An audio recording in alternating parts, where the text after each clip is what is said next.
ये स्टूडेंट्स तो कैसे हैं आप लोग। उम्मीद करता हूं कि आप लोग स्वस्थ होंगे, मस्त होंगे, अपनी पढ़ाई में व्यस्त होंगे। तो दोस्तों, मैं विनय विश्वकर्मा आपका स्वागत करता हूं आपके अपने चैनल विनय से स्टडी में। तो दोस्तों, आज के वीडियो में हम क्लास 12 हिंदी के सभी महत्वपूर्ण लोकोक्ति एवं मुहावरे को अर्थ सहित और वाक्य प्रयोग सहित पढ़ेंगे, जो हमारे बोर्ड एग्जाम में पूछा जाता है। तो आज का वीडियो हमारा क्लास 12 हिंदी का मोस्ट इंपॉर्टेंट टॉपिक का वीडियो है। तो वीडियो में लास्ट तक बने रहिएगा। अगर आपको वीडियो पसंद आए तो वीडियो को लाइक कर दीजिएगा और चैनल पर नए हैं तो सब्सक्राइब कर दीजिए। आइए वीडियो को स्टार्ट करते हैं। देखिए, हमारा इस तरफ लिखा है क्रम संख्या और यहाँ पे हमारा है मुहावरे एवं लोकोक्तियां। यहाँ पे इसका हम अर्थ लिखेंगे और यहाँ पे वाक्य प्रयोग करेंगे। तो देखिए, नंबर 1 क्या है। नंबर 1 है अध जल गगरी छलकत जाए। ये हमारा मुहावरा है। तो इसका अर्थ क्या होगा, देखिए, अधूरे ज्ञान वाले का अधिक बोलना, जिसके पास कम ज्ञान होता है वो ज्यादा बोलता है। तो ये अध जल गगरी छलकत, यानी आधी भरी हुई गगरी छलकती है। तो देखिए, रमेश अल्प ज्ञानी, यानी कम ज्ञानी है, उससे ज्यादा ज्ञान नहीं है।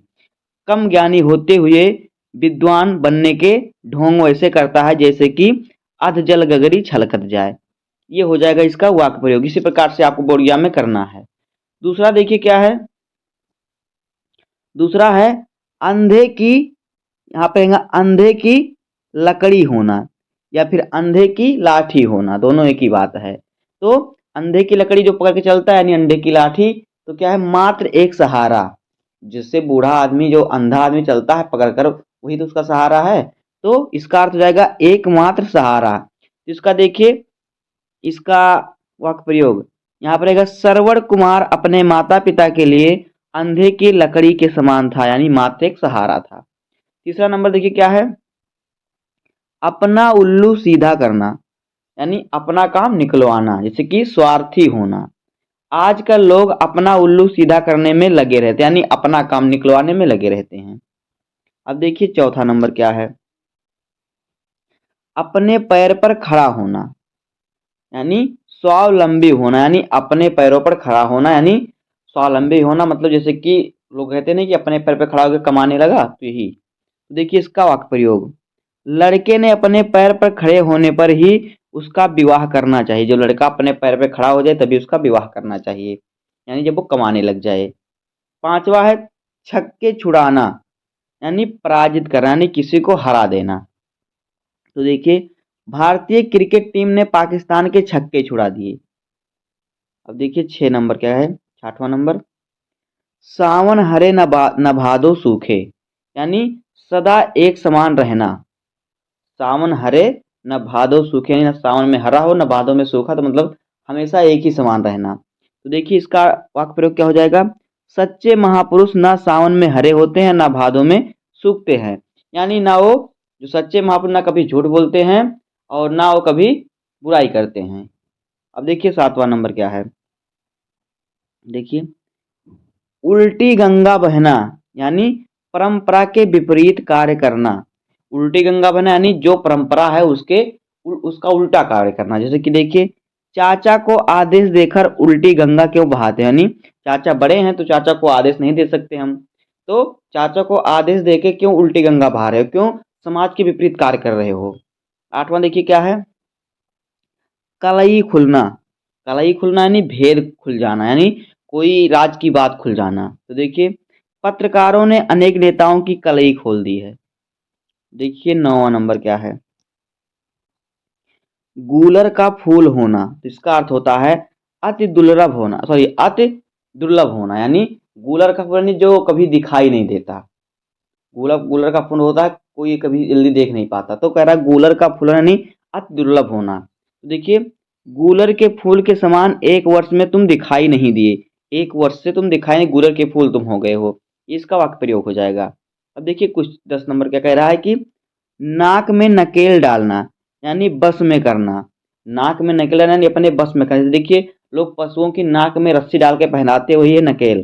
तो नाक में नकेल डालना यानी अपने बस में करना। जब उस जो पशु ज्यादा भागते हैं, मारने दौड़ते हैं, उसकी नाक में नकेल पहना देते हैं लोग, तो क्या होता है, वो बस में हो जाता है, उसे पर खींच लेते हैं तो उसके नाक में रगड़ता है, जिससे वो रुक जाता है। तो ये नाक में नकेल करना नहीं, अपने बस में करना। इसका वाक्य देखिए क्या है, अनेक महिलाएं अपने पतियों की नाक में नकेल डाल देती हैं, यानी अपने बस में कर लेती हैं। अब देखिए 11 नंबर क्या है। मक्खन लगाना, यानी कि चापलूसी करना, कोई काम करवाने के लिए किसी से चापलूसी करना, जैसे कि इतना पैसा ले लीजिए, मेरा एक काम कर दीजिए, ये चापलूसी करना। तो मक्खन लगाना, देखिए इसका वाक्य प्रयोग क्या होगा। सुरेश अधिकारियों को मक्खन लगाने में ही लगा रहता है। अब देखिए हमारा 11 मुहावरा हो गया। अब देखिए आगे, यहाँ पे देखिए 12 नंबर। पिया चाहे सोई सुहागिन, यानी अधिकारी जिसे चाहे वही योग्य है। पिया चाहे सोई सुहागिन, यानी जो अधिकारी चाहता है उसी को, उसका जिसको चाहे उसी का वो काम कर देता है। तो देखिए, विद्यालय में प्रधानाचार्य प्रायः वही होता है जिसे प्रबंधक पसंद करता है। अब देखिए 13 नंबर क्या है। मुंह फुलाना, यानी कि असंतुष्ट होना।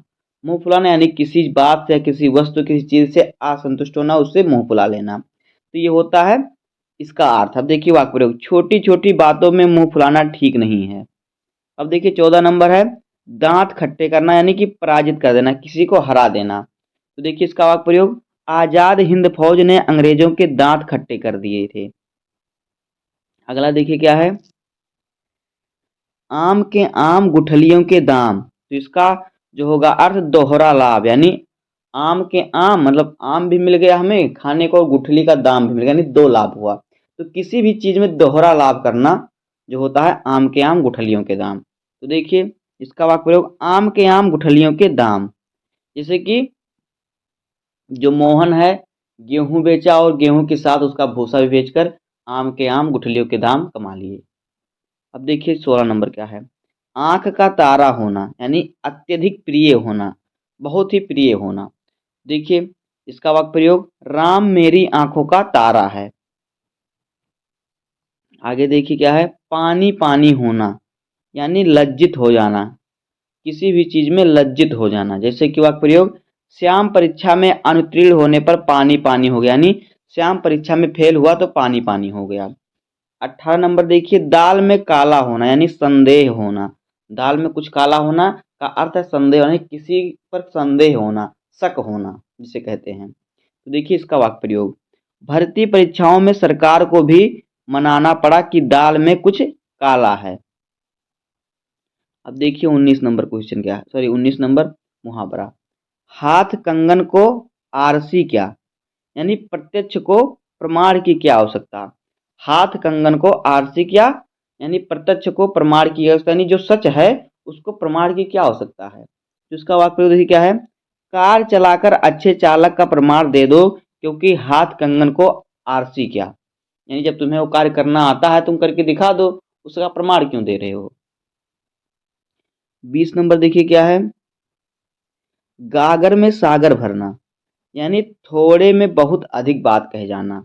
जैसे कि कविवर बिहारी ने अपने दोहों में गागर में सागर भर, गागर यानी गागर छोटा हो तो सागर उतना बड़ा हो, तो गागर में सागर भर देना, यानी छोटी ही चीज में बहुत बड़ी बात कह देना। तो ये होगा। 21 नंबर देखिए क्या है। अक्ल का दुश्मन, अक्ल का दुश्मन यानी जो होता है मुझसे मूर्ख कहते हैं। अक्ल का दुश्मन का अर्थ होता है मूर्ख। तो नरेश अक्ल का दुश्मन यानी वो मूर्ख है। अब देखिए आगे, घोड़े बेचकर सोना, यानी गहरी नींद सोना। घोड़े बेचकर यानी बिना किसी चिंता के आराम से गहरी नींद में सोना। तो ये होता है घोड़े बेचकर सोने का अर्थ, गहरी नींद में सोना। तो देखिए, परीक्षा के दिनों में भी वह घोड़े बेचकर सोता है, यानी बहुत गहरी नींद में सोता है, स्वतंत्र। अब देखिए आगे क्या है। अगला देखिए क्या है। हाथ पीले करना, यानी कि विवाह करना। हाथ पीले करने का अर्थ होता है विवाह करना। कमला ने अपनी पुत्री के हाथ पीले कर दिए। 24 नंबर है। होश उड़ जाना, यानी घबरा जाना कि चौंक जाना। देखिए, सामने शेर को आता देखकर शिकारी के होश उड़ गए, यानी वो घबरा गया। अब देखिए 25 नंबर क्या है।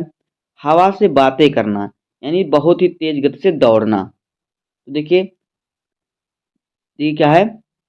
राणा प्रताप चेतक के सवार होते ही, यहाँ पर जो जो चेतक था राणा प्रताप के सवार होते ही हवा से बातें करने लगा। जो चेतक घोड़ा था राणा प्रताप का, वो क्या करता था, जब राणा प्रसाद उस पर सवार होते थे तो वह हवा से बातें करता था, इतनी बहुत तीव्र गति से दौड़ता था। अब देखिए, बालू की दीवार यानी कि दुर्लभ आधार, बालू की यानी कोई चीज आधार है जिस पर हम कमजोर आधार कह सकते हैं। बालू की दीवार यानी कमजोर आधार। जब बालू की दीवार रहेगी तो जल्दी गिर जाएगी, यानी कमजोर है दीवार उसका, तो ये दुर्लभ आधार यानी कमजोर आधार। तो बालू की दीवार पर जीवन का महल बनाना उचित नहीं है। अब देखिए 27, पापड़ बेलना यानी कष्ट सहना। पापड़ बेलने का अर्थ होता है कष्ट सहना। तो देखिए, राम को नौकरी प्राप्त करने के लिए बहुत पापड़ बेलने पड़े। तो बस दोस्तों, इस प्रकार से हो जाएगा क्लास 12 हिंदी के महत्वपूर्ण मुहावरे और लोकोक्तियाँ। तो उम्मीद है कि आपको वीडियो पसंद आया होगा। अगर आपको वीडियो पसंद आया हो तो वीडियो को लाइक कर दीजिए, और चैनल पर नए हैं तो सब्सक्राइब कर दीजिए, बेल आइकन को प्रेस कर दीजिए, जिससे कि बोर्ड एग्जाम के हर इंपॉर्टेंट टॉपिक का वीडियो आपको चैनल पर मिलता रहेगा। तो मिलते हैं किसी नेक्स्ट वीडियो में, तब तक के लिए धन्यवाद। जय हिंद।